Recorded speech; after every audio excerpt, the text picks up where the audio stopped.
tal? Buenos días, buenas noches, buenas tardes. Hoy es primer programa de noviembre del 11º mes del año, qué barbaridad. Bienvenidos, bienvenidas pues a Sin Fronteras del 1 de noviembre con Carlos José Hurtado y con Luis Enrique Guerrero a las 6 de la mañana con 30 minutos. Sin Fronteras, la revista con William Griggs Vivado en la primerísima 91.7 y 105.3 FM. 6 de la mañana con 35 minutos. Vamos a hacer un programa diferente hoy.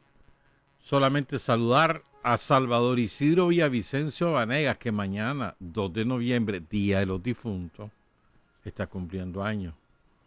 Qué torcido, ¿verdad? Que le tocó a Isidro nacer el Día de los Muertos, ¿no? ¿Ah? Felicidades, Isidro, que es el jefe técnico de Radio La Primerísima. Bueno, le vamos a hacer un anuncio dentro de unos minutos. Podríamos hablar de muchos temas internacionales, pero no, nos vamos a dedicar a Carlos Fonseca. Solo vamos a enunciar algunos temas internacionales, mencionarlos rapidito. El primero, ¿verdad? Lo que está ocurriendo en Bolivia. Ha habido violencia opositora, el mismo esquema del año pasado de la aventura somocista, la sangrienta aventura somocista, con francotiradores. Ya los francotiradores mataron a 2. Una localidad que se llama Montero, en el departamento de Santa Cruz. Eso fue ayer por la mañana. Hubo marchas que quisieron tomarse el Palacio Presidencial en La Paz. La policía acordonó el palacio, no pudieron pasar, no hubo mayores incidentes. Y después se retiraron. Empezó la auditoría del conteo electoral que la está realizando la OEA con observación también de, si mal no recuerdo, de España y otros 2 países, no recuerdo ahora los nombres. Pero el candidato opositor, como suele ocurrir, tampoco acepta la auditoría. No acepta el resultado y después que se firmó la auditoría, porque fue una propuesta de la OEA, Evo Morales le tomó la palabra a la OEA, firmó el acuerdo con la OEA, ayer inició el recuento, se calcula que va a tardar 8 días, y entonces ahora Carlos Mesa dice que no acepta esa auditoría. Chame ese trompo en la uña. Bueno, a ver cómo continúa lo de Bolivia, a ver si va bajando la violencia de la oligarquía boliviana, que ha contratado gente de envergadura. Los paramilitares de Santa Cruz son famosos, además por su racismo, algunos de origen extranjero. Luego les menciono también, hay protestas en Panamá, van 3 días de protestas estudiantiles y de sindicatos de trabajadores de distintas áreas de la economía panameña contra las reformas constitucionales. Están exigiendo una constituyente en Panamá. Ha habido escasa violencia, hay algunos detenidos, entre ellos 11 extranjeros, parece que algunos nicaragüenses que participaron en esa protesta. Es lógico, un extranjero, por muy residente que sea, no tiene derecho a meterse en los asuntos internos del país donde reside. Almagro anda en Ecuador, dice que anda viendo qué pasó pues en todas las protestas del movimiento indígena y popular. Habrá que ver qué sale de ahí, pero que también en Ecuador va a haber una reunión de ministros de defensa que está convocada hace meses y es periódica. Ministros de defensa de todo el continente. En Chile siguen las protestas con menor violencia, pero siguen las protestas con la represión en los finos empiezan en las noches, están ya cazando dirigentes populares. La mayor parte de los heridos graves en Chile, además de los 21 muertos, han sido perdigones disparados específicamente a uno de los ojos. Van más de 20 muchachos que han perdido al menos uno de los ojos y hay uno que probablemente pierde los 2. O sea, apuntan a los ojos. Son balinazos, pero vacían los ojos. Una cosa terrible es eso. Y los chilenos están pidiendo la constituyente. Ya el Senado chileno ya cedió, parece que van a intentar discutir o una reforma o una constituyente. Piñera no quiere constituyente, quiere reforma y están en esa. Pero la presión del pueblo chileno continúa en las calles. En Argentina ya empezó el recuento definitivo de los votos y ya se aumentó un poco la distancia entre los Fernández y Macri. No tanto como esperaban algunos, pero falta el conteo de la provincia de Buenos Aires, que es la mayor cantidad de electores. Habrá que ver si es cierto que se estira hasta 10 puntos la distancia de votos entre los Fernández y Macri. Algo más, dos cosas más. Una, bueno, ayer autorizaron el juicio político al presidente de Estados Unidos, Donald Trump. En mi opinión, eso va a beneficiar a Trump, en mi opinión. Trump tiene un electorado leal, que se ha mantenido leal a lo largo de estos 3 años de gobierno, que sigue pensando en votar por Trump en las elecciones del próximo año. Los demócratas no tienen perfilado un candidato que atrape electorado masivamente, ni que se perciba como un competidor real de Trump, aunque Bernie Sanders es la mejor posibilidad que tienen, pero tiene 78 años, ha estado varias veces internado este año por problemas del corazón. Entonces yo creo que a Trump lo va a beneficiar, porque lo va a mantener en la palestra pública, va a consolidar su voto fiel. Creo que el complejo militar está detrás de esto porque están enfurecidos después que Trump decidió retirar las tropas de Siria. No ha hecho ninguna guerra. Trump todavía no se mete a ninguna guerra. No hay negocio para los que venden armas ni para los que sirven de soldados privados, porque han privatizado la guerra. Desde la época de Clinton se han privatizado la guerra. Pero bueno. Y una última cosa. Antes de entrar de lleno, primero hacer el anuncio y después entrar de lleno. Fíjense, ayer el hijo de Bolsonaro, el Hitler de América Latina, que se llama Eduardo, que es igual que su padre, así de fascista, hizo una declaración, después se retractó, pero las declaraciones están en video. Se la hizo a un youtuber brasileño, están en video. No hay forma de que diga que me malinterpretaron. Están en video y es él diciendo las barbaridades que dijo. Oigan lo que dijo este hombre. Él es diputado además. Llegará un momento en que la situación será igual a la de finales de los años 60 en Brasil, cuando los comunistas secuestraban aviones, se ejecutaba y secuestraba a grandes autoridades, cónsules, embajadores, ejecutaban policías, militares. Si la izquierda se radicaliza hasta ese punto, a ese punto tendremos que dar una respuesta. Se refiere sobre todo a la parte, dice finales de los 60, pero en Brasil fue mucho antes. Cuando derrocan los militares al presidente João Goulart, es en 1964, y se impone la dictadura, ¿verdad? Disuelven el Congreso, decretan estado de emergencia, censura de prensa, coartan todas las libertades civiles, se desata una persecución terrible, asesinatos políticos, por supuesto, miles de prisioneros, incluyendo a Dilma Rousseff, tortura a los descosidos, ¿verdad? Ese fue el régimen de la dictadura brasileña. Pues entonces dice Bolsonaro que hay que volver a ese régimen si la izquierda recrudece su ofensiva. En Brasil, el enemigo es interno y de difícil identificación.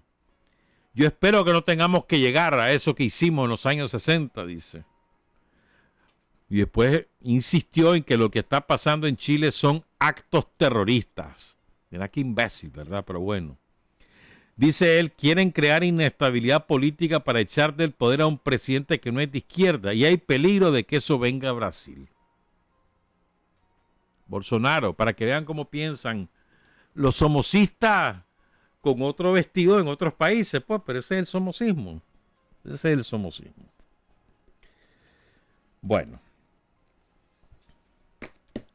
son las 6 de la mañana con 44 minutos. Miren todo lo que tenemos preparado, pero bueno.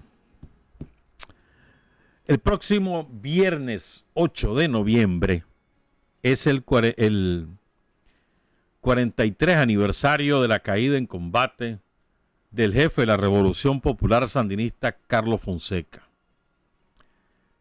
El fundador del Frente Sandinista, el hombre, el revolucionario más importante después de Sandino. Es el más destacado revolucionario nicaragüense después de Sandino, Carlos Fonseca. Y vamos a tratar de hacer una jornada especial sobre Carlos, empezando hoy en Sin Fronteras y también en la radio. Pero el próximo viernes nosotros vamos a hacer un programa especial, diferente. No en Sin Fronteras, sino en la mañana. A las 9 de la mañana con una hora límite que será a las 12 del día. Puede ser que termine antes, puede ser, pero el máximo es las 12 del día. Un grupo de compañeros dirigentes históricos del Frente Sandinista que conocieron a Carlos van a realizar aquí en la radio un conversatorio sobre Carlos Fonseca, el dirigente, el jefe, el compañero, el hermano, el hijo, el padre, pero lo vamos a hacer como una especie de conversación entre ellos. Van a intercambiar recuerdos, apreciaciones, interpretaciones. Ellos están encabezados por la comandante Doris Tijerino.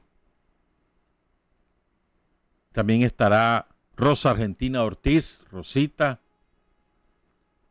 Estará el comandante guerrillero Juan José Úbeda. Estará el compañero Jacinto Suárez Espinosa. Y estará el hijo de Carlos, Carlos Fonseca Terán. Tenemos pendiente la confirmación de 2 compañeros más. Ojalá que confirmen, que concurran el próximo viernes. Hay suficiente tiempo para todo el mundo. Entonces va a ser una conversación sobre Carlos Fonseca.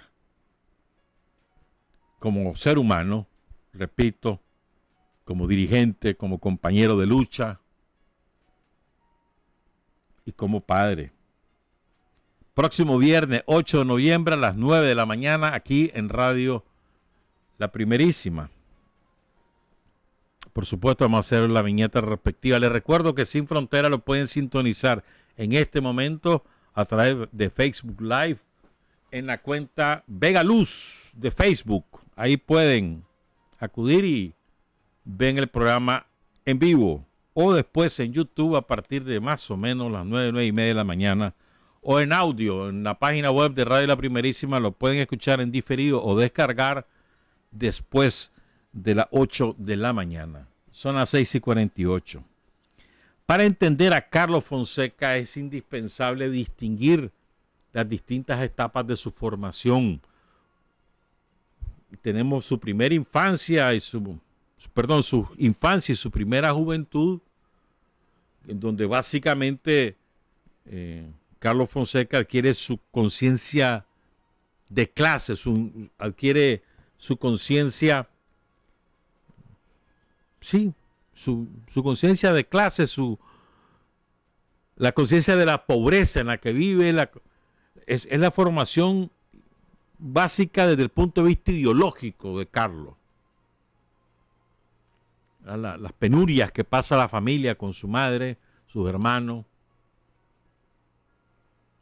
Luego está su época de joven como estudiante en los años finales de secundaria y en la universidad, donde claramente adquiere su conciencia antisomocista e inicia su lucha política antisomocista. Una época que culmina en el Chaparral,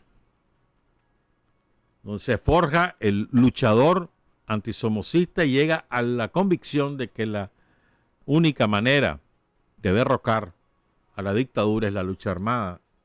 Y después del Chaparral se abre una nueva etapa, que es la del dirigente político ya, con una conciencia antiimperialista, revolucionaria, socialista y sandinista. En medio ahí está su participación en la Juventud Socialista, su viaje a Moscú, entre otras cosas. Pero no podemos entender a Carlos Fonseca si no conocemos lo que ocurrió en el Chaparral. Hay un antes y un después de Carlos Fonseca con el Chaparral. Y les vamos a contar qué cosa es el Chaparral, qué significó, cómo se organizó, qué resultados tuvo en términos militares, en términos políticos, y por qué decimos que marca la vía revolucionaria de Carlos Fonseca. ¿Por qué decimos que hay un antes y un después en la vida política de Carlos del Chaparral? Un antes del Chaparral y un después del Chaparral, que fue definitivo su participación en el Chaparral para la fundación del Frente Sandinista de Liberación Nacional. Fue crucial. Y nos vamos a apoyar para hablar del Chaparral de tres autores: del propio Carlos Fonseca, de Aldo Díaz Lacayo, que participó en el Chaparral, que estuvo en la guerrilla de Raudales, entre muchos otros movimientos, y de Chuno Blandón, que fue amigo personal de Carlos Fonseca, que tiene varios libros sobre Carlos, el último dedicado a la relación de Carlos con los intelectuales, y que escribió un interesantísimo artículo sobre Carlos Fonseca y el Che Guevara, donde describe lo que ocurrió en el Chaparral. Ese artículo lo publicó en el año 2007, hace ya 12 años, en el Nuevo Diario, en el desaparecido El Nuevo Diario. Después lo incorporó en uno de sus libros. Sobre la base de esos tres textos vamos a ir leyendo y comentando para que conozcamos qué fue el Chaparral y por qué es tan importante en la formación revolucionaria del jefe de la Revolución Popular Sandinista, Carlos Fonseca. Entonces quiero comenzar con algunos extractos de un documento que es indispensable leer para entender el pensamiento de Carlos. Y es una cosa maravillosa ese documento. Fíjense, lo escribió el 1 de marzo de 1960, después del Chaparral. Y las reflexiones que están en ese documento tuvieron una vigencia hasta el triunfo de la revolución. O sea, casi 20 años después. Ahí estaba la estrategia del frente, la táctica del frente, la política de alianza, la definición ideológica, la definición del enemigo, la táctica militar. Está todo. O sea, de ahí se desprende todo lo que después fue el Frente Sandinista. Incluso la misma etapa de acumulación de fuerzas en silencio está enunciada ahí por Carlos Fonseca en 1960. Un documento que se conoció mucho después, pero lo escribió él en 1960. Es un documento maravilloso, de verdad, léanlo. Ahí está en la página web de La Primerísima. Ahí están casi todas las obras de Carlos Fonseca. Bien. Entonces me apoyo en ese documento para enunciar los antecedentes del Chaparral. Es muy importante. Comienzan después del ajusticiamiento de Somoza García, que se desata una feroz represión en todo el país. Y ahí asume Luis Somoza de Baile como relevo de su padre. Se inicia la dinastía de Somoza. Dice Carlos en ese documento: los primeros meses de gobierno de Luis Somoza en 1956 sirvieron para convencer al pueblo nicaragüense y a la opinión internacional de que se mantendrían vivos los métodos que caracterizaron a la dictadura del viejo Somoza. En efecto, durante esos meses fue implantado un estado de sitio al amparo del cual millares de inocentes fueron detenidos, abundando las torturas y perpetrándose asesinatos atroces contra Luis Armando Morales Palacios, Jorge Rivas Montes, Bonifacio Miranda y el poeta Ramón Orozco. Héroes olvidados por nosotros mismos. Voy a repetir sus nombres. Asesinados después del ajusticiamiento de Rigoberto López Pérez en 1956 nombres de compañeros que hemos olvidado: Luis Armando Morales Palacios, Jorge Rivas Montes, Bonifacio Miranda y el poeta Ramón Orozco. Continúa Carlos. En octubre de 1958, el estudiantado realiza jornadas que sirven para fortalecer la conciencia revolucionaria. Se convoca a un paro universitario de protesta contra el peligro que corrían las vidas de presos políticos encarcelados a raíz del ajusticiamiento de Somoza. Inmediatamente, Luis Somoza acepta entrevistarse con una comisión de estudiantes acompañados por el rector de la universidad para discutir la situación de los prisioneros. Durante la entrevista, el dictador amenazó declarando las mayores insolencias, tales como: escuchen esto que dijo Luis Somoza a esa comisión de muchachos universitarios y el rector de la Universidad de León, que inician a las protestas, y Luis Somoza los llama para conversar. Oigan lo que les dijo: yo he sido educado para ser presidente de la República y no estoy metido en las almas de los guardias para impedir que se les vayan balazos que lleguen hasta las cabezas de los estudiantes cuando andan en manifestaciones. Luis Somoza. Ante tales amenazas, cuenta Carlos, el Centro Universitario de la Universidad Nacional de León, el CUUN, organizó un nuevo paro general de protesta durante el cual fue acompañado por estudiantes de secundaria. Estas acciones estudiantiles repercutieron en la conciencia de todo el pueblo. Para marzo de 1959 se logra integrar la Juventud Democrática Nicaragüense, suceso que debe ser recogido como el primer esfuerzo de diversas capas de la juventud, estudiantes y otras agrupaciones para independizarse políticamente y jugar su rol histórico. Muy pronto consigue agrupar en sus filas a valiosos elementos de nuestra juventud. Las condiciones que exige la Juventud Democrática para aceptar a los jóvenes en su seno son honestidad y antisomocismo, expresando así su carácter amplio. La nueva organización juvenil desplegó una gran actividad.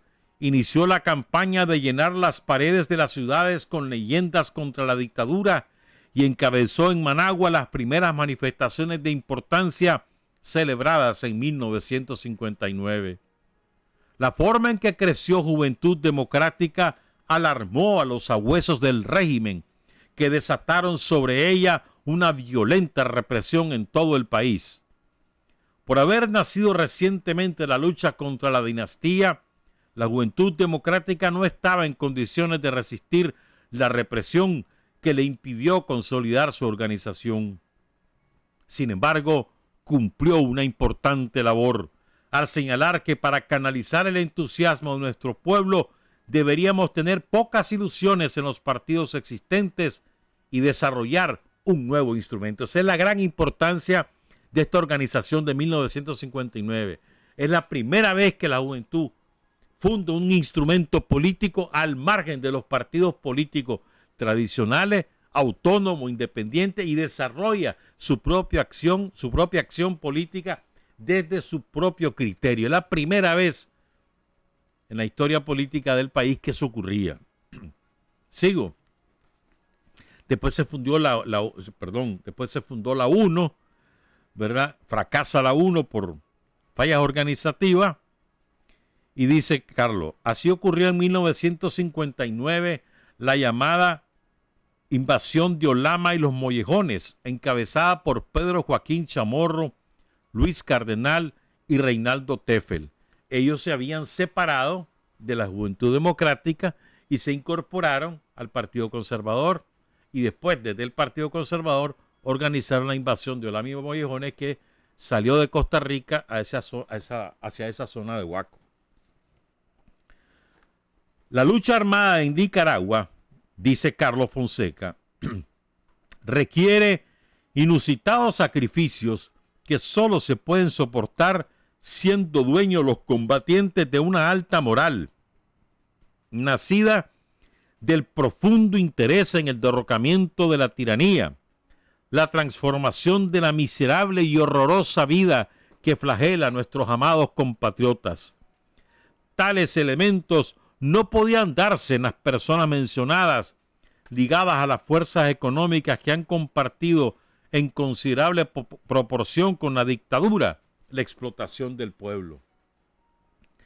Y aunque los dirigentes derechistas que dominan la oposición no realizan esfuerzos respetables para que en la lucha participe el pueblo espontáneamente integra grupos que concretan actividades de propaganda, sabotaje, finanzas. Los militantes más conscientes de estos grupos se aglutinan bajo la denominación de Frente Interno de la Resistencia. El FIR naciente es brutalmente reprimido, lo cual reduce su nivel organizativo y su nivel político general. Los integrantes de la Juventud Democrática se incorporan al FIR y los estudiantes le prestan todo su apoyo.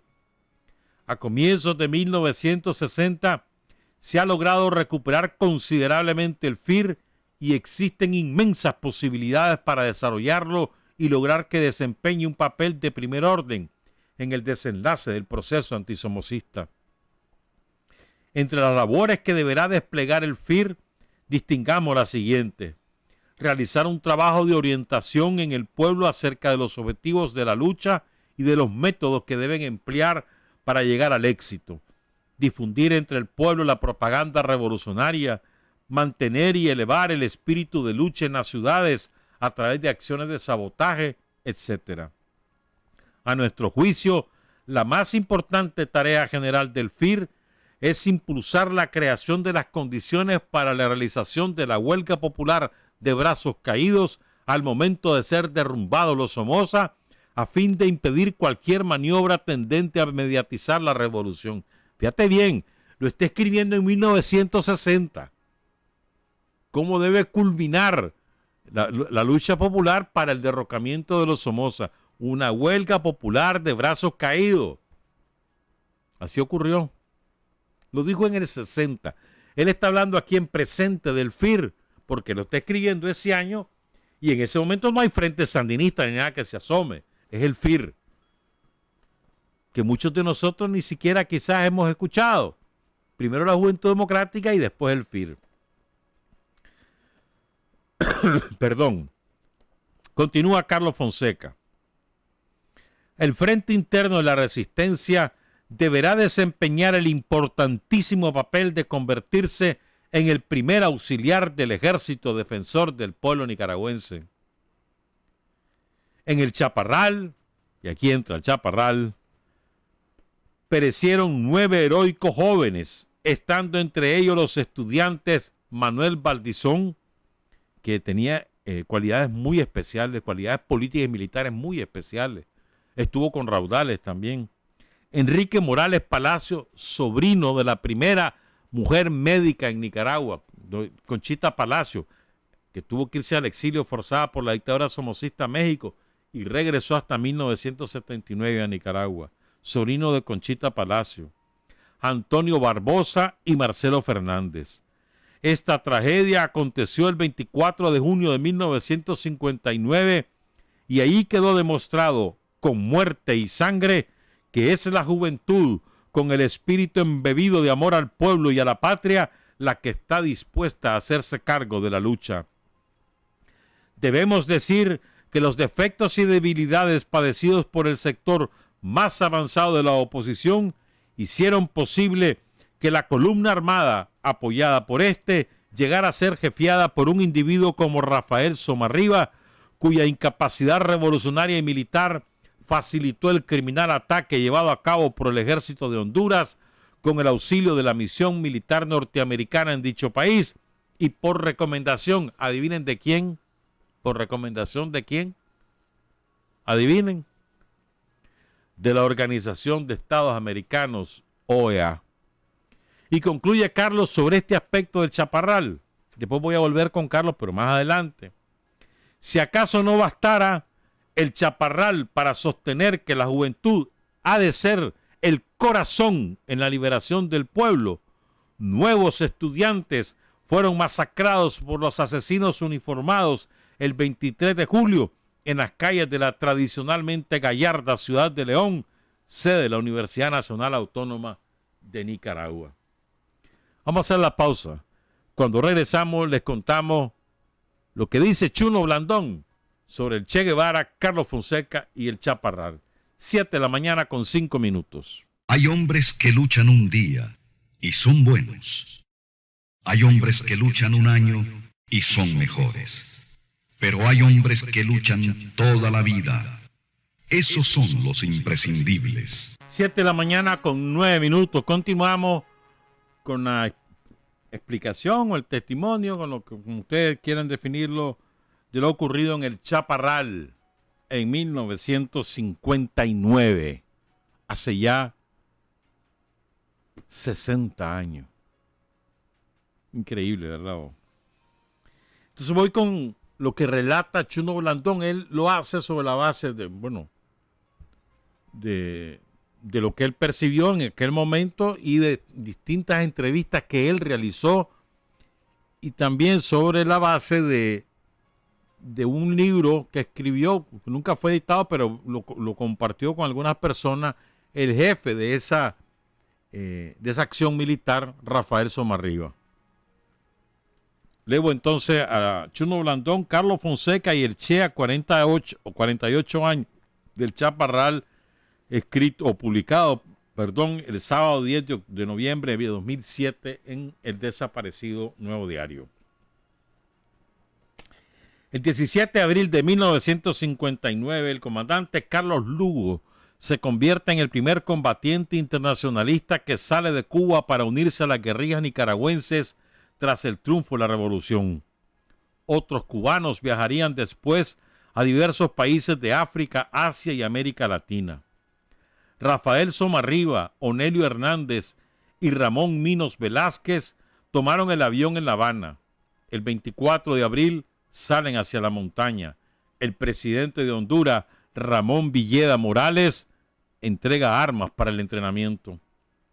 Por México iniciaron el viaje Virgilio Godoy, el ex vicepresidente en la época Violeta Chamorro, que ya falleció hace como unos 5 o 6 años, Klaus Kuhl y Aldo Díaz Lacayo. Por Guatemala, Fanor Rodríguez Osorio, Mauricio Morales Córdoba, Enrique Marenco, Silvio Ramírez y los guatemaltecos Álvaro Urrutia Ramírez y Ramón Minos Velázquez. Por Honduras, desde La Habana, vinieron Manuel Baldizón y Enrique Morales Palacios, Aníbal Sánchez Arauz, Manuel Canelo y Rodolfo Romero, Romerito. En la finca Las Lomas fueron reconcentrados 55 hombres que constituían el grueso de la guerrilla. Estamos hablando en Honduras, finca Las Lomas.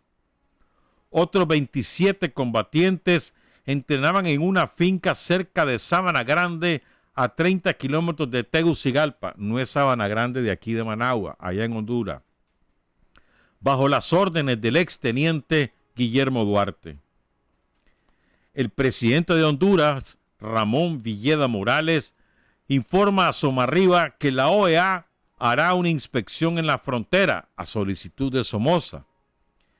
Llegan los helicópteros con pilotos nicaragüenses, hondureños y norteamericanos. Somarriba ordena desmantelar las casas de campaña y abrir hoyos para enterrar los desperdicios. Los hombres cambian sus uniformes por ropa campesina. Se hicieron 3 grupos, uno bajo el mando de Onelio Hernández, cubano, otro bajo el mando del comandante Carlos Lugo, cubano, y otro que jefiaba Manuel Baldizón. Somarriba y Ugarte se dirigieron al parque de Dalní, en Honduras, disfrazados de campesinos. 2 helicópteros aterrizaron en el parque e interrogaron a varias personas. En la comisión, dice Somarriba en su libro, venía Francisco Boza, de la Guardia Nacional, a quien yo reconocí. Se incorporan después 2 cubanos más, el capitán Camilo Dager y el estudiante Marcelo Fernández.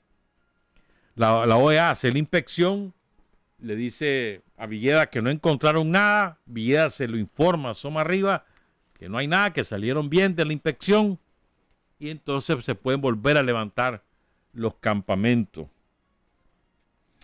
Después ahí les voy a contar qué pasó con Villeda.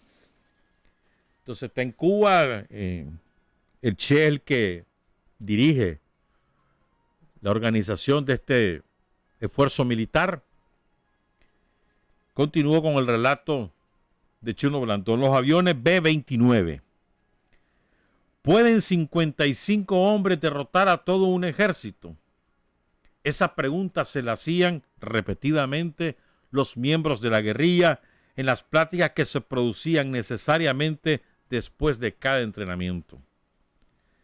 Pero ahora, se decían, tenemos el apoyo de 2 gobiernos, el de Honduras con Ramón Villeda Morales y el de Cuba con Fidel Castro. Además, decían, está el pueblo, siempre el pueblo. ¿Llegarán los aviones?, se preguntaban. ¿Y si se van en promesas, como siempre ha sucedido? Si viniera el Che. Habían sido días de mucha tensión. La tropa era heterogénea. La mayoría no se conocía. Habían pasado días y noches enteras vigilando la pista, esperando los aviones B-29. Porque el Che le había dicho a Somarriba que le iba a mandar los aviones con armas, pero que no le podía decir cuándo. De manera que tenía que montar poste y vigilia sobre las pistas en las cuales aterrizarían los aviones día y noche durante no se sabía cuántos días hasta que él diera la orden que se fueran los aviones y descargaran las armas. Incluso el Che dio la orden de que si los aviones hondureños detectaban a estos aviones cubanos, los pilotos de esos aviones cubanos debían descargar el cargamento de armas sobre el mar, pero que de ninguna manera podían permitir que cayera en manos de la Guardia hondureña. Sigo entonces. Manuel Valdizón daba instrucciones, medir una extensión de unos 600 metros de largo y 60 metros de ancho. Quitaron troncos y piedras para que pudieran dañar el tren de aterrizaje. Colocaron sábanas extendidas para que los pilotos ubicaran la pista. En la noche se preparaban fogatas para orientar a los pilotos. La tensión aumentaba. ¿Y si no llegan las armas? ¿Y si Cuba no puede cumplir? ¿Y si los aviones son interceptados? Había impaciencia y cierta desmoralización. Somarriba recorrió la lista, le dio broma a algunos combatientes y ellos también bromeaban. Comandante, les dijo algún combatiente a Somarriba, yo creo que nos dejaron enganchados. Los aviones nunca van a venir. Somarriba se reía para inyectar seguridad, para que puedan soportar la larga espera, los rayos del sol que queman de forma inclemente todo el día. Ocurrió el 7 de junio de 1959 a las 5:30 de la tarde. Se escuchó un griterío en la pista. ¡Los aviones! 2 imponentes bombarderos B-29 aparecieron en el cielo azul y despejado. En medio de un ruido ensordecedor, aterrizó el primer avión, que se replegó hasta el final de la improvisada pista para dar paso al segundo, que aún estaba en el aire. El primero en saltar a tierra es el comandante Eliseo, que abraza a Somarriba. Comandante, aquí estamos. No sabe cuánto nos ha costado hacer esta operación, pero todo ha salido perfecto, le dijo Eliseo a Somarriba. Aterriza el segundo avión y se comienzan a descargar las armas, material médico, casas de campaña, uniformes y botas militares. Había sido una operación perfectamente sincronizada y cronometrada. Duró 35 minutos. Una vez descargados los aviones, Eliseo entrega a Somarriba el dinero prometido por el Che y una carta manuscrita donde el Che se despide de Somarriba y le reitera su inquebrantable decisión de pelear en las Segovias tan pronto sea posible. Y esto ocurre porque Fidel le da la misión al Che de ir a Indonesia. Entonces el Che se tiene que desentender del apoyo a los revolucionarios nicaragüenses y Fidel delega para esa labor al general, al quien después fuera el general Raúl Castro. Eliseo le dice a Somarriba: comandante, nuestro Che se va mañana para Yakarta. Le manda un fuerte abrazo y le pide que se cuide por el bien de Nicaragua. Cuando Eliseo me dijo eso, él estaba llorando, relata Somarriba. Los aviones se enfilan nuevamente hacia Cuba. Ya con los motores encendidos, los cubanos gritan desde los aviones: ¡viva la revolución cubana! ¡Patria o muerte! ¡Venceremos! Y los nicaragüenses contestaron desde la pista: ¡viva la revolución nicaragüense! ¡Patria libre o morir! Y ahora vamos a leer la parte donde Chuno resume cómo percibió a Carlos Fonseca Rafael Somarriba. El 21 de junio ya están descargados los aviones, que fue el 7 de junio. 2 semanas después llega al campamento Ramón Raudales. Llegan 7 hombres más. Uno de ellos es estudiante. ¿Cómo te llamas?, le pregunta Somarriba. Carlos Fonseca. Estuve en Tegucigalpa, decidí salir hacia Danlí. Somarriba estaba preocupado por el aspecto físico del nuevo combatiente. Su cuerpo era muy delgado y llevaba unos lentes enormemente gruesos. Carlos le preguntó a Somarriba: ¿por qué solo a mí me interroga? Y le dice Somarriba: porque estoy preocupado por vos. Toda esa gente que ves, los compañeros que están en el campamento, ha tenido un entrenamiento de 3 meses en la montaña. Te veo muy débil.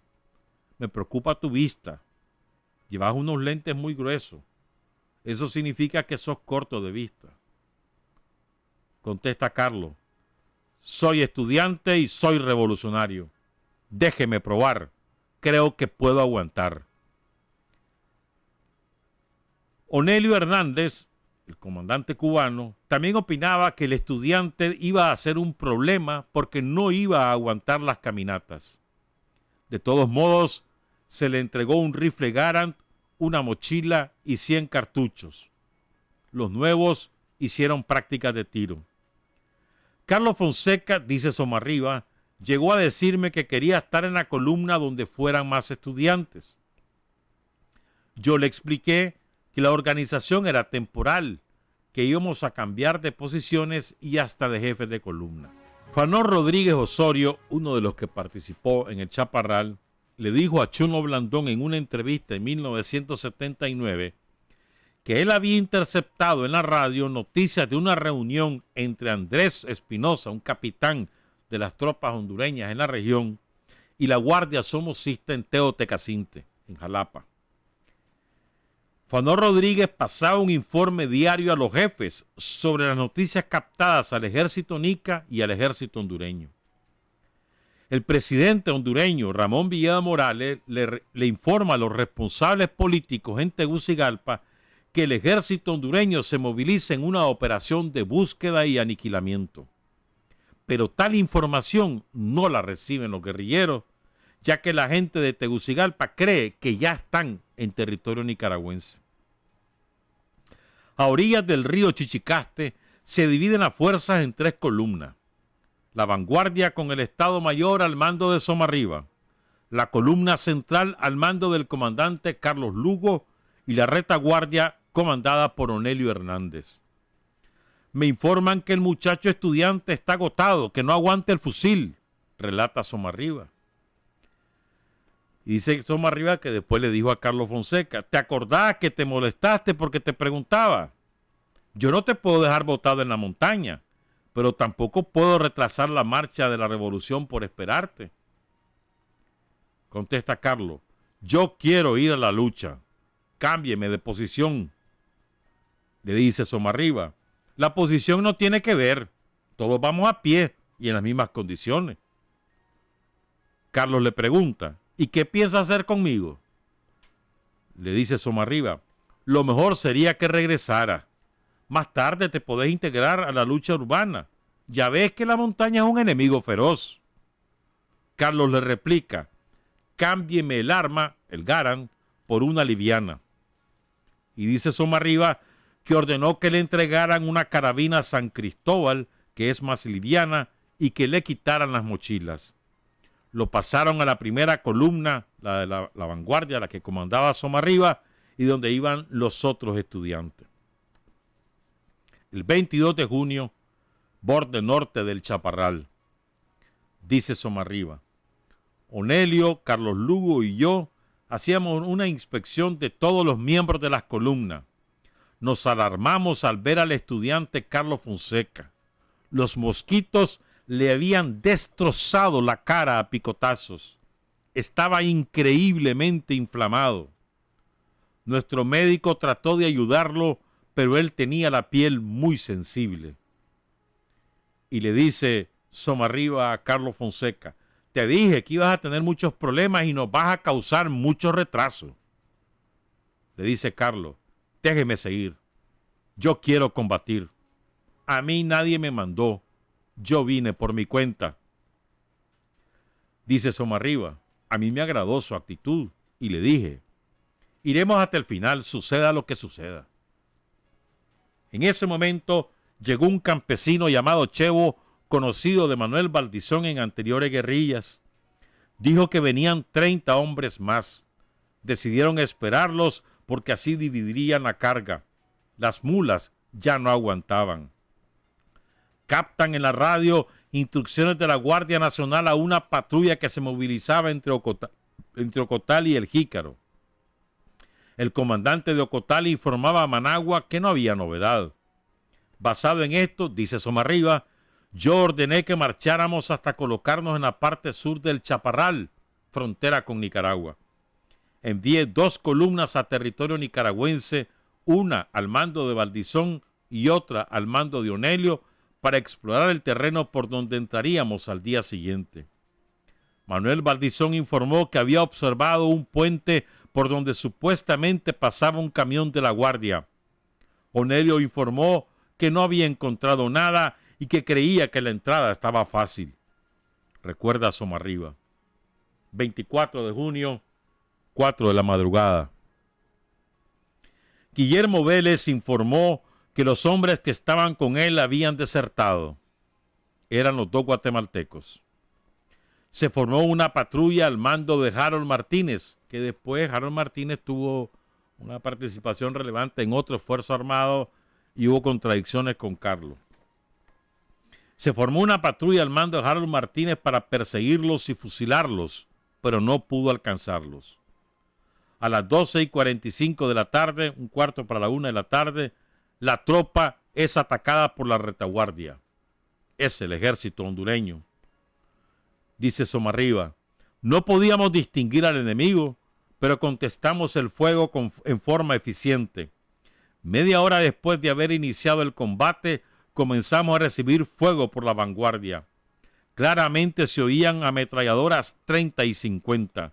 También éramos atacados con morteros y granadas de rifle. Yo salía a hacer un recorrido de nuestras filas en compañía del joven Víctor Lara, guatemalteco, mi ayudante. Muere nuestro compañero José Arostegui, quien defendía su posición con la ametralladora 30 valientemente.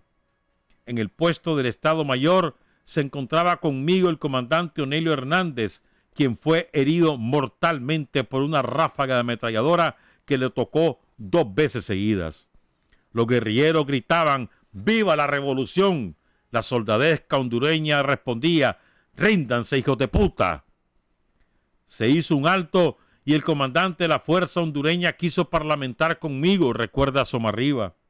Indicamos un árbol para reunirnos. Ambos veníamos con nuestros ayudantes. No habíamos empezado a hablar cuando una ráfaga de ametralladora nos bañó, cortando el vástago del árbol.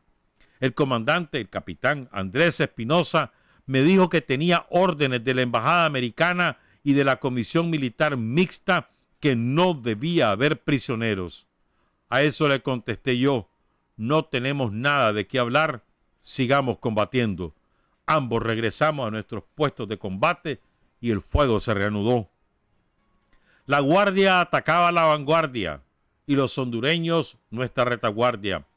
Los miembros de la columna sostenían el fuego valientemente. Estaba conmigo el comandante Onelio Hernández, gravemente herido, también Marcelo Fernández y Aníbal Sánchez Arauz. Una segunda ráfaga de ametralladora hiere al comandante Onelio. Marcelo Fernández me dice que nuestra ametralladora 30 está silenciada. Él quiere quitar el cadáver de Arostegui y hacerla funcionar nuevamente.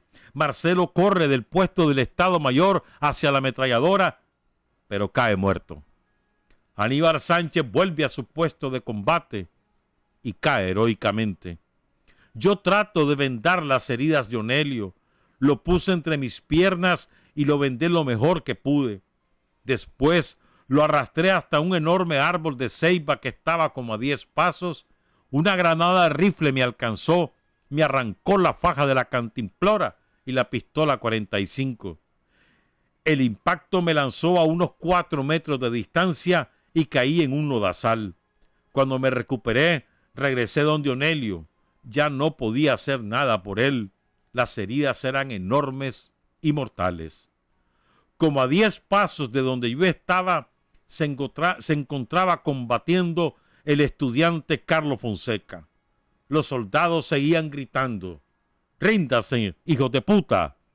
De repente, Carlos Fonseca se puso de pie y gritó: ¡viva la revolución nicaragüense! ¡Viva Sandino! Y cayó al suelo herido.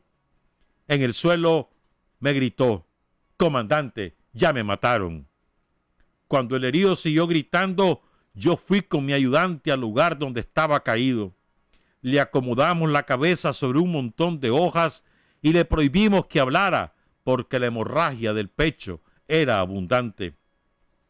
Mandé a traer al médico, doctor Barbosa, pero a este lo mataron cuando venía hacia nosotros. La sangre fluía abundantemente por el pecho del estudiante. Los ojos los tenía cubiertos de lodo. Me dijo que quería hablarme. Quiso incorporarse, pero no lo dejé.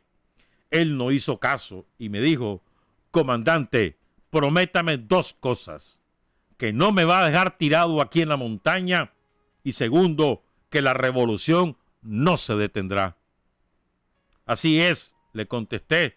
Si caemos, otros levantarán nuestros fusiles. Ya casi desmayándose, murmuró: combatamos, viva Sandino.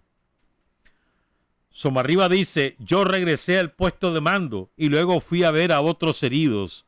La ametralladora que había herido a Onelio seguía barriendo el centro de nuestro campamento.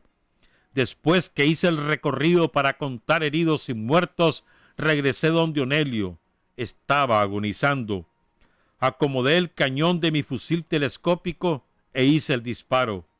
Vi saltar sobre el peñasco al artillero junto con la ametralladora que caía en el abismo.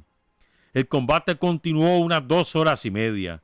El fuego era cada vez más intenso. Cuando fui nuevamente a reconocer las líneas, vi que tenía varios muertos y muchos heridos. El comandante de la tropa hondureña gritó: ¡paren el fuego! He recibido nuevas instrucciones. Podemos negociar la rendición. Ellos pararon el fuego, dice Somarriba, y nosotros también. Luego reunimos al comando central compuesto por el comandante Carlos Lugo, el capitán Camilo Dager y el capitán Manuel Valdizón para discutir la rendición. Escuché sus opiniones, volvieron a sus posiciones de combate y yo fui a un sitio abierto a hablar con el comandante hondureño. Este me dijo que estábamos rodeados por 2 semicírculos. Los del norte eran hondureños y los del sur guardias somocistas. Prometió que respetaría la vida de todos. Decidí la rendición. Sin embargo, una vez rendida la columna guerrillera, fueron asesinados 3 compañeros más a sangre fría y a mansalva. Describiendo ese combate, Aldo Díaz dice: el ejército estaba a unos 15 metros arriba de la guerrilla. Yo estaba a unos 10 metros. Manuel Valdizón a 1 metro, donde comenzaba la subida. Cuando ya la tropa estaba rendida, Manuel Valdizón resbala y lo ametrallan. Fue un asesinato. Los cubanos daban la vida por Somarriba. La organización del movimiento que hizo Rafael fue perfecta. Planificar el aterrizaje de los aviones en Honduras con las armas fue una proeza. ¿Por qué Somarriba se quedó en ese lugar? Él confiaba que los militares hondureños le eran fieles al presidente Villeda. Era un sitio favorable para la alimentación, había un río, eligió un campamento con una logística adecuada. Los héroes caídos en el Chaparral son Antonio Barbosa, médico, Aníbal Sánchez Arauz, José Manuel Arostegui, Manuel Canelo, Manuel Valdizón, Enrique Morales Palacios y Adán Suárez Rivas, nicaragüenses, Onelio Hernández y Marcelo Fernández, internacionalistas cubanos. Todos fueron enterrados en una fosa común. Los soldados despojaron a los heridos y a los muertos de todo lo que tenían. A Carlos Fonseca, creyéndolo muerto, comenzaron a bolsearlo, pero este hizo un movimiento e impidió que le robaran. Los sobrevivientes fueron amarrados con los dedos gordos hacia atrás. En fila marcharon entre la montaña hacia Danlí. Después de 3 días de vejaciones y sufrimientos, los prisioneros llegaron por la madrugada a Tegucigalpa, donde centenares de hondureños, especialmente estudiantes, los recibieron con gritos contra el ejército de Honduras. Los heridos fueron llevados al Hospital San Felipe. Según el combatiente del Chaparral, Octaviano Mantilla, quien entraría luego con la guerrilla del comandante Julio Alonso, y que era compañero de estudio de Carlos Fonseca, Carlos agonizó toda una noche. Yo estuve cuidándolo y se le oía un gran ruido en el pecho, como que se estuviera ahogando. A medianoche llegó un sacerdote a confesarlo, pero Carlos no aceptó. Yo le toqué el pecho y le sentí una pelota resaltada. Llamé al médico. Este le hizo una pequeña incisión y salió la bala junto con un borbollón de sangre. Carlos lanzó un gran grito y después ya respiró tranquilo, relata Octaviano Tano Mantilla en una entrevista con Chuno Blandón. Los prisioneros fueron conducidos al 1er Batallón de Infantería. Fuimos torturados, vejados, ultrajados. Nos vimos obligados a hacer una huelga de hambre, relata Somarriba. Estuvimos incomunicados unos 4 días hasta que llegó el presidente de Honduras, Ramón Villeda Morales, a visitarnos. Al verme, se sorprendió porque las agencias internacionales informaron que yo había muerto. El presidente Villeda ordenó que me llevaran a una oficina para hablar conmigo.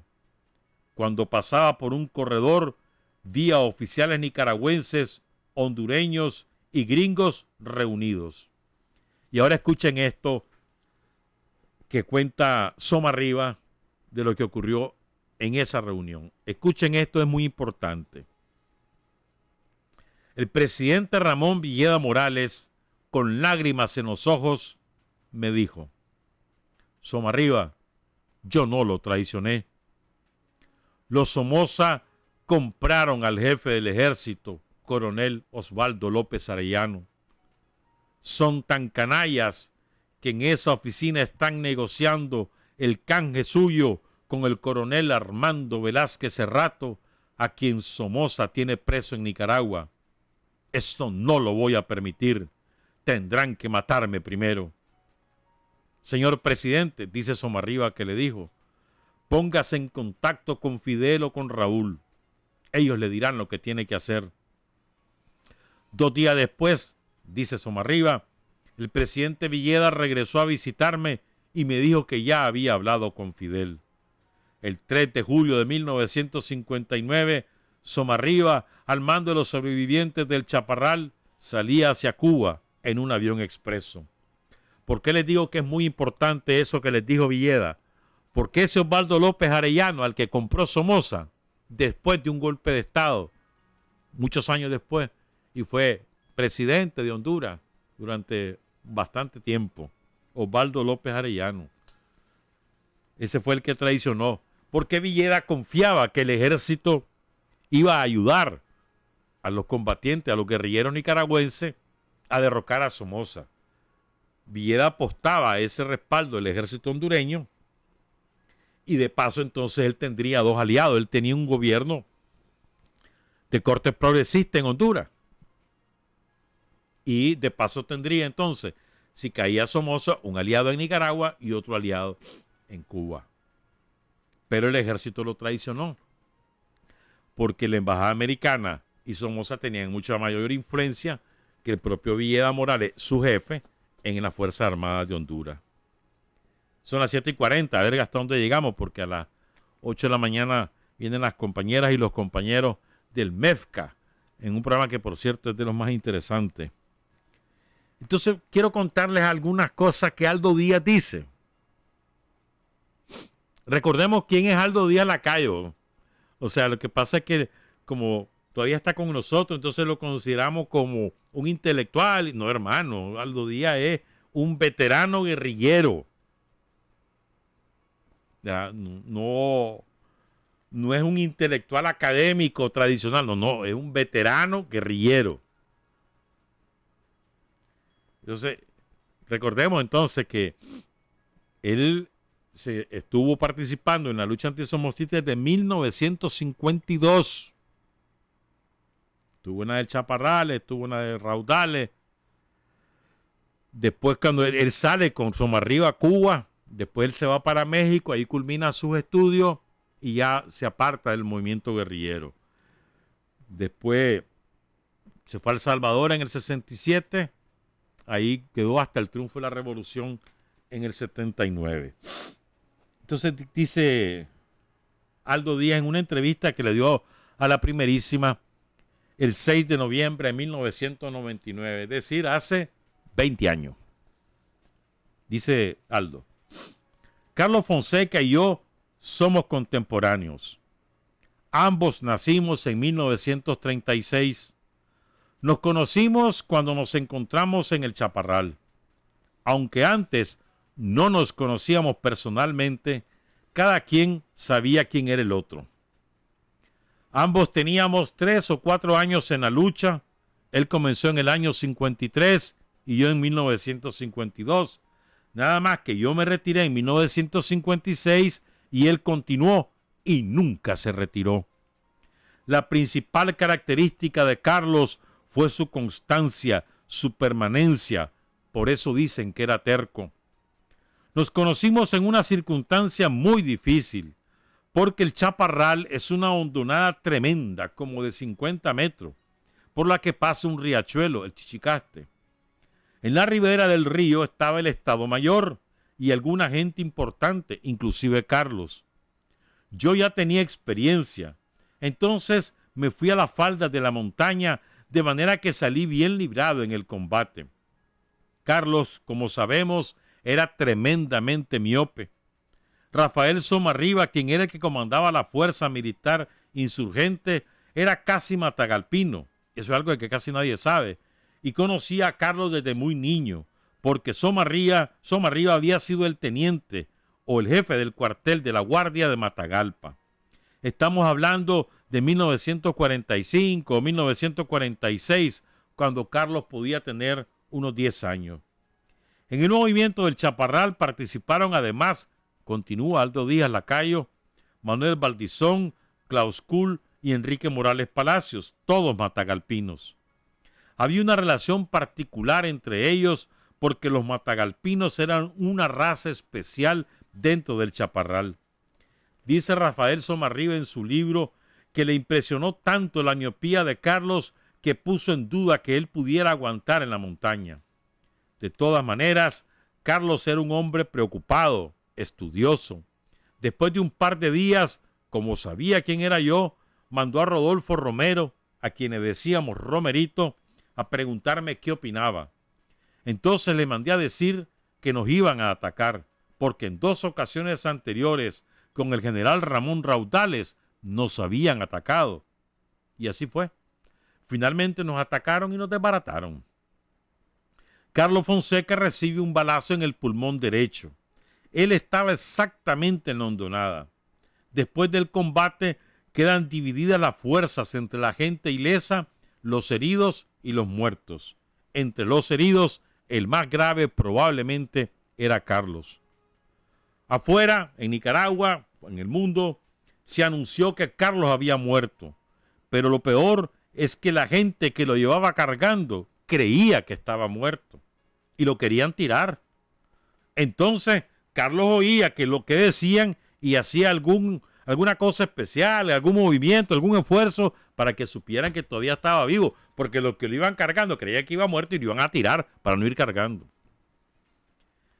Dice Aldo, tengo la carta que Carlos escribe a doña Estela de Morales en Guatemala explicándole todo eso y una fotocopia que me regaló doña Estela. Y finalmente Carlos logra quedar vivo. Cuento todo esto porque es muy importante que se sepa que él no había asistido a la formación del movimiento que termina en el Chaparral y que Carlos no estuvo en la preparación en Cuba, pues Carlos nunca había ido a Cuba.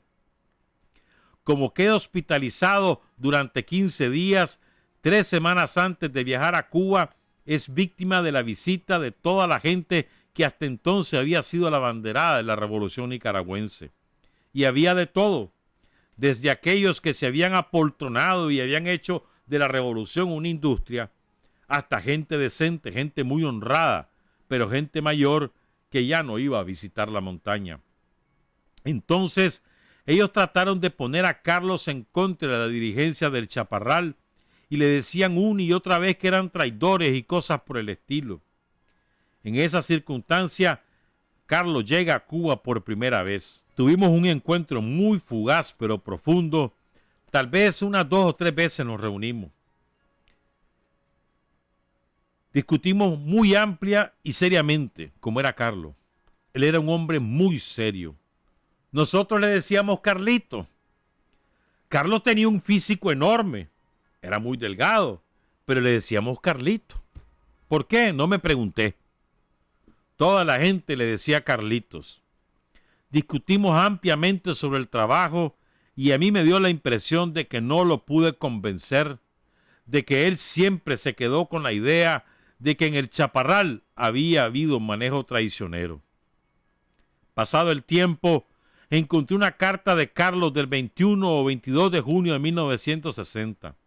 Estamos hablando exactamente un año después. Una carta para el profesor Edelberto Torre. Es la carta que más me ha impresionado porque es un análisis exacto, no de la situación circunstancial del Chaparral, sino de las causas del fracaso. El profesor Torres mantenía una posición intransigente, cerrada, obcecada en cuanto a Somarriba. Carlos le explica en esa carta que el fracaso es producto del desarrollo de las fuerzas políticas nicaragüenses y le dice, bueno, no podía haber sido de otra manera. No tenemos una fuerza desarrollada lo suficiente como para actuar de una manera distinta. A partir de entonces, dice Aldo, me preocupo por examinar a Carlos desde una perspectiva histórica. Empiezo a estudiar su pensamiento y llego a la siguiente conclusión. El Chaparral marca un hito en el desarrollo personal de Carlos Fonseca. Creo que hay 2 Carlos Fonsecas, antes y después del Chaparral. Ese movimiento le da la motivación suficiente a Carlos para reflexionar sobre la revolución nicaragüense. Entonces, el fracaso del Chaparral lo obliga a replantear su enfoque y el estudio del proceso revolucionario nicaragüense.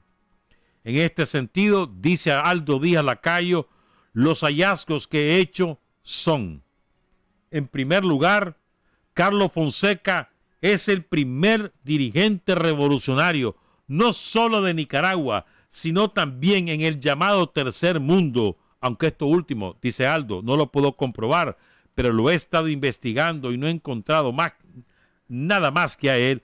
Es el primer dirigente revolucionario que nacionaliza la revolución. Es una contradicción, porque el movimiento revolucionario no puede ser solo nacionalista, pero en fin, esto es parte también del poco desarrollo de las fuerzas políticas del sur. Somos pueblos muy desarrollados políticamente hablando.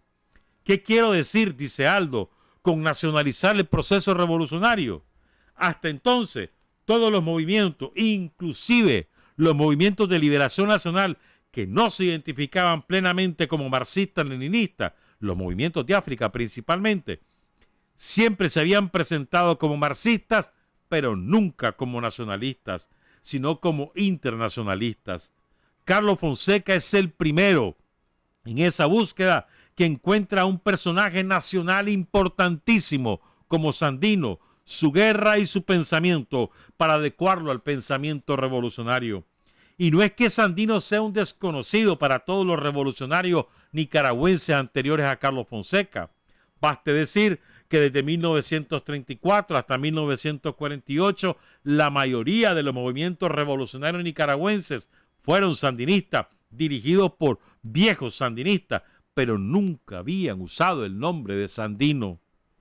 Si bien es cierto que en La Habana se discutía qué nombre había que poner al movimiento, mucha gente habló de Sandino. Todo el mundo lo citaba como una referencia histórica, pero no como un pensamiento revolucionario, que son dos cosas completamente distintas. Cuando se discutía si calificar al movimiento de sandinista o de Sandino, se llegó a la conclusión de que eso sería provocativo, de manera que el nombre oficial del movimiento del Chaparral, que tampoco nadie lo sabe, es Movimiento 21 de Septiembre, Columna Rigoberto López Pérez. Esa fue la conclusión. Era más atractivo dentro de la mercadotecnia política hablar de un movimiento 21 de septiembre, Columna Rigoberto López Pérez, que hablar de un movimiento 21 de febrero. La referencia entonces era al antiimperialismo, nada más, porque en ese momento no se conocía el pensamiento de Sandino. Es decir, ya se había publicado el primer volumen de Gregorio Seltzer, Sandino, general de hombres libres, en el año 55-56. Ya se tenía un amplio conocimiento más amplio de la lucha de Sandino, pero aún así, en La Habana no se le conocía a plenitud. Creo que Carlos es el primero que nacionaliza la lucha. Desde el principio, Carlos lo incorpora plenamente, y no solo eso, sino que lo empieza a estudiar, busca papeles, se interesa al profesor Edelberto Torres Rivas, a todo el mundo para que recojan papeles. Inclusive el libro que recopila Ramírez Mercado, El pensamiento vivo de Sandino, en parte se debe a Carlos Fonseca, porque es Carlos quien insiste en recopilar el pensamiento de Sandino. Es increíble la insistencia de Carlos. Este es el primer hallazgo que encuentro. El segundo, dice Aldo Díaz, que es vital, es que hasta el año 1959, con el fracaso del Chaparral, todos los revolucionarios en Nicaragua, y creo que del tercer mundo, tenían un concepto invasionista de la revolución. Es decir, la gente que estaba en el exilio obteníamos apoyo casi oficial, conseguíamos plata, rifles, entonces nos preparábamos, invadíamos y nos desbarataban, por supuesto. Porque aquí nadie sabía que estábamos allí.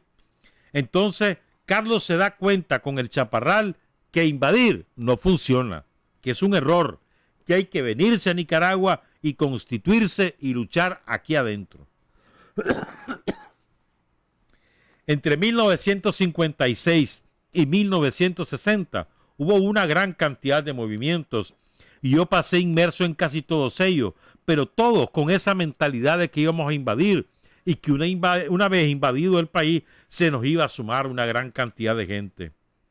Recuerdo una noche estando en Nicaragua después de 7 días o algo así de estar en la montaña, llegamos al pueblo minero del general Ramón Raudales, el Jícaro, y era muy tarde. serían como las 9 de la noche, porque como vos sabés, a esa hora en la montaña es como las 4 de la mañana en la ciudad. Entonces el general Raudales me dice, hijo, háblele a los muchachos, refiriéndose a los vecinos. Ya los habíamos despertado, la gente había salido de sus ranchos, de sus casas, y yo les eché un discurso y los invité a continuar con nosotros. Nadie quiso moverse. Entonces le digo al general Raudales, mire general, yo creo que Virgilio debe hablar, Virgilio Godoy. Me dice que sí, entonces yo lo anuncié y Virgilio Godoy se tira otro chagüite y no se movió nadie. Nadie se movió. Bueno, en parte por miedo, porque daba pavor alzarse contra la dictadura. Claro, no se podía decir que el concepto invasionista no servía para nada, pero es Carlos Fonseca el que lo descubre. Nosotros nos metimos al país quién sabe cuántas veces y siempre con la ilusión de hacer algo. Entonces, como vos, las acciones de Haití Bocay, aunque ya se organizan en parte en Nicaragua y en parte afuera, todavía tienen ese matiz invasionista y creo que también el movimiento guerrillero de Pancasán. El tercer hallazgo que yo encuentro es que este proceso de reflexión de Carlos Fonseca, producto del fracaso del Chaparral, lo lleva a replantear la estrategia y las tácticas revolucionarias. Creo que es Carlos el primero en replantearlas. Él llega a una conclusión muy sencilla. Para hacer la revolución hay que ser revolucionaria. Eso es elemental, pero la gente no lo entiende. La necesidad de tener un concepto ideológico claro. Carlos Fonseca no tenía ninguna duda al respecto. Primero se debía tener un concepto ideológico revolucionario clarísimo. Para hacer la revolución, primero hay que ser revolucionario. Carlos distingue entre oposición y hacer la revolución. Hubo compañeros de origen conservador que son del Frente Sandinista. Él mismo lo decía.